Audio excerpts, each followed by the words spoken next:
श्रीमद्कुंज विहाणे नमः। श्री स्वामी हरिदासो विजयतेतराम। हम जब तक ममत्व और आसक्ति में फंसे हुए हैं तब तक भगवान से वास्तविक मिलन कैसे हो, परमानंद की अनुभूति कैसे हो। हम मंदिर जाते हैं और एक नज़र हमारी चप्पलों की ओर भी रहती है, तो अब दर्शन का सुख कैसे मिले, ध्यान एकाग्र कैसे हो। कभी देखना, दर्शन में बहुधा चप्पलें बाधक बन जाती हैं। चप्पल पहनकर ना आए होते तो कोई चिंता ना रहती, घंटों खड़े दर्शन करते। संसार और परमात्मा ये नदी के दो किनारे हैं, एक किनारा छोड़ो तो दूसरे तक पहुंचो। यहां से वहां का आनंद कैसे मिल सकता है, और जब वहां पहुंच गए तो इस किनारे की ओर देखने की न तो इच्छा ही शेष रहेगी और न समय ही होगा। भैया, परीक्षा के विषय में वे बड़े निष्ठुर हैं। जब तक ममत्व और अहंकार को समाप्त न करवा देंगे, अपनाएंगे नहीं। जिस व्यक्ति वस्तु पदार्थ में ममत्व आसक्ति होगी, उसी से दूर करवा देंगे। वे जो लूटने पर आते हैं ना, तो देह पर एक वस्त्र ना छोड़ें, और देने पर आवें तो वस्त्रावतार के रूप में प्रकट हो जाएं।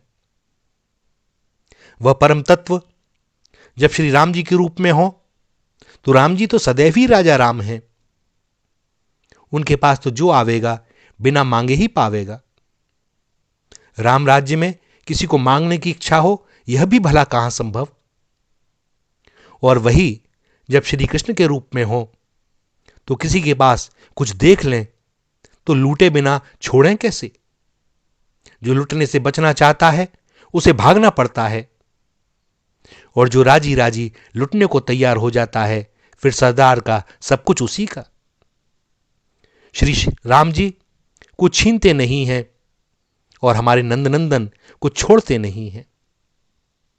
श्री राम जी के उपासकों को राम जी ही इतना दे देते हैं कि श्री विदेह नंदिनी श्रीजू और क्या देवें।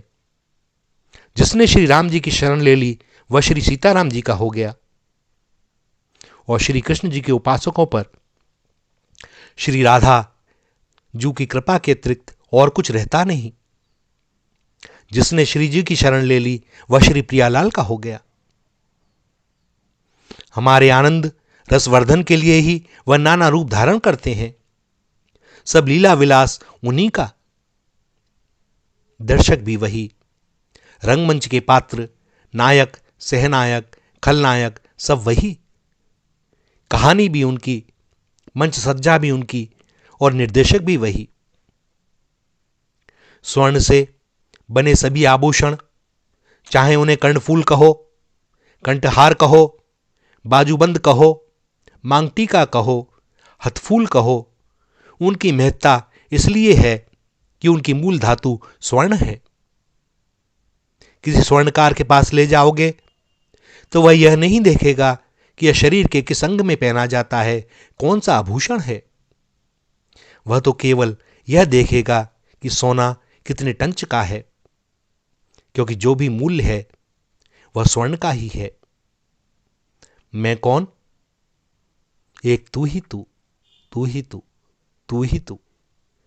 श्री राधा, श्री राधा, श्री राधा।